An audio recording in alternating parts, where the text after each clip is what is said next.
배를 끌려서 결국은 가는데 30분 더 갔으니까 한 30분 나가는 배가 그래서 30마일 더 되죠. 그래서 실질적으로. 북한 경비정이 NLL 이남에서 조업하고 있던 봉산호를 납포했던 것은 그들이 애초부터 NLL을 인정하지 않았기 때문이다. 서해 NLL은 53년 정전협정 직후 유엔 측이 선포한 선이다. 이에 대해 북한은 자신들이 합의한 적도 없고 유엔이 일방적으로 설정한 것이므로 전혀 인정할 수 없다고 주장해왔다. 때문에 우리 어선이 NLL 이남에서 어로 작업을 했다고 해도 북측은 그것을 그들의 영해 침범으로 간주하고 납포해간다. 봉산호가 바로 그런 경우였다. 이 NLL로 문제가 되는 지역에서 어로 작업하시는 분들은 그거 가지고 자기 생활을 하시는 분들인데 여기가 아무리 위험한 지역이라고 하더라도 거기서 어로 작업을 할 수밖에 없어요. 근데 문제는 그럼 그 어로 작업을 하기 위해서 이 국가가 국민들이 안전하게 생계를 꾸려나갈 수 있도록 NLL을 확정을 해줘야 되는 거죠. 근데 이게 지금 뭐 남쪽의 책임이 됐든 북쪽의 책임이 됐든 어쨌든 남과 북의 정부가 이 문제에 대해서 지금 방기를 하고 있는 겁니다. 53년 7월에 체결된 휴전협정에는 한반도에 전장 55마일의 군사 분계선이 그어져 있을 뿐 NLL이 설정되어 있는 서해 5도와 북한 사이에는 아무런 선이 없다.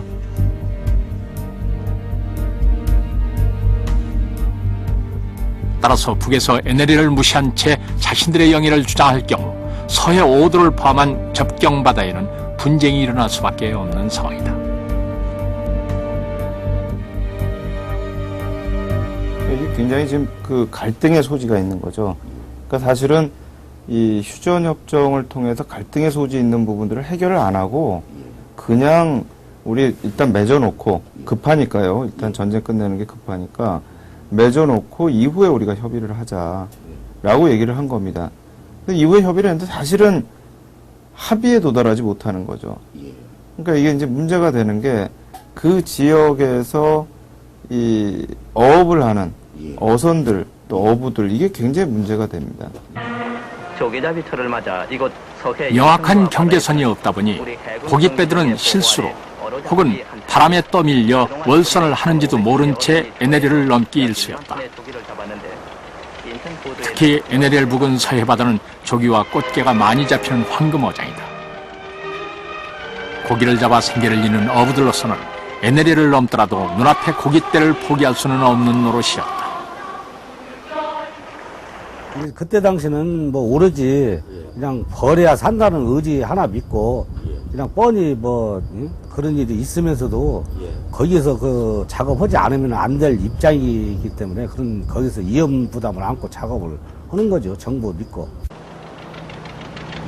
결국 NLL 근처에서 조업을 하는 우리 어부들은 언제든 피납될 위협에 노출되어 있는 상태였다.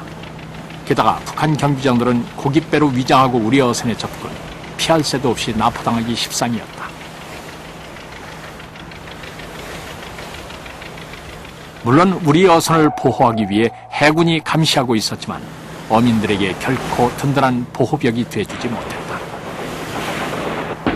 저 어청도 저 부분가 저 공에 나가 하면 중국 어선들이 고물을 끄고 놀아오면 우리는 또 끄고 놀아오고 중국 어선들이 올라가면 또 우리는 고물을 끄고 올라가고 서로 이렇게 피해 다니면서 하죠. 하지만은 북한 어서의 아직 우리가 그 서해 바다 나와서 고기잡이 하는 거는 못 봤단 말입니다.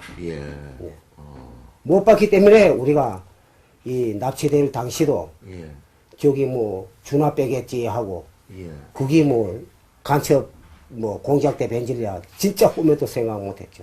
북한 빼다는 걸 우리가 인식하고 선들이 다 나와서 위에 옷을 벗어서 우리 한국 함대 보고 우리 도와달라 살리달라 우리 고향에 가게 해달라 하면서 우리하고 소리쳤어요. 그런데 이 배가 그냥 지나갔단 말이야 함대가. 이러한 여러 악조건들 때문에 55년 이후 어선 납북 사건은 해마다 끊임없이 발생해왔다. NLL 바다에서 당국은 우리 어선들을 과연 적극적이고 효과적으로 보호했던 것일까? 72년 5월 해경경찰대가 작성한 피랍 사건 보고서는 당시의 상황을 보여준다.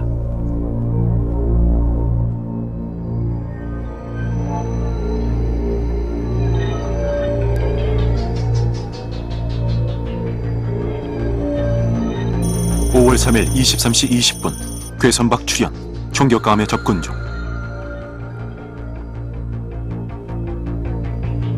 (5월 4일) 01시 괴선박 도착 피납 시도, 거리 50m.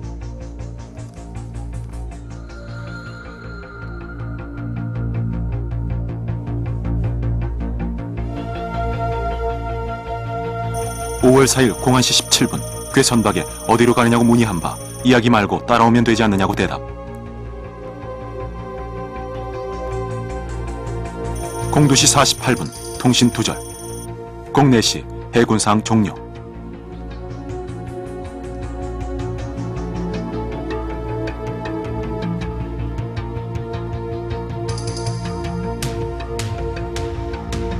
월경을 했을 경우에 납북이 됐을 경우에 납포가 되면 국제법상으로 선박은 해당 국가가 가질 수 있습니다. 안 돌려줘도 됩니다. 하지만 선박 이외의 승선 인원은 전원 송환을 시켜야 함에도 불구하고 북한은 그것을 하지 않았습니다. 그렇기 때문에 이제 그러한 어떤 법적 문제점이 발생할 수 있고요.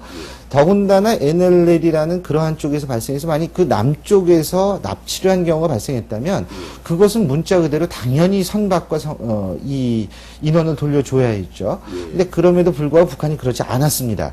그런데 그런 일이 발생을 한 이유 중에 하나가 우리 측이 그러한 어선 보호에 소홀하지 않았느냐. 단순한 영토의 경계선이던 38선은 전쟁이 끝난 후 휴전선으로 바뀌었다. 남북한은 전쟁보다 더 치열한 체제 경쟁에 돌입하면서 서로가 숙적임을 거듭 확인했다. 전쟁으로 거의 괴멸됐던 남북한의 군사력은 60년대 중반부터 급격히 성장했다. 남북한은 자신들의 체제가 더 우월함을 과시하기 위해 강해진 군사력을 동원했다.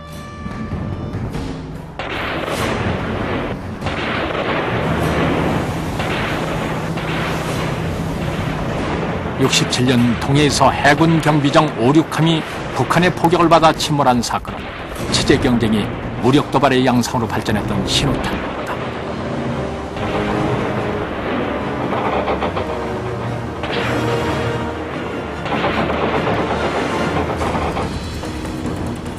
무방비 상태의 어부들은 바로 그 치열한 체제 경쟁의 한가운데 놓여 있었다.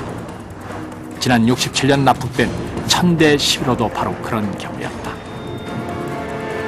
우리가 뭐 경계선 넘어 38선 넘어서 작업한 것도 아니고 북계선 안에서 작업하는데 그래 뭐 딱 돌아서 내려오는데 뭐 너무나 총소리가 요란했단 말이에요. 아, 그쪽에서 총을 막 난사를 했군요. 뭐 꼼짝 못하게 뭐 공포를 막 쏘면서 그저 한 5, 6분간에 배가 그저 한 5m 거리 딱 됐단 말입니다. 67년 4월 10일 진정팔이 탔던 천대 11호는 백령도 인근에서 조기자비를 하고 있었다.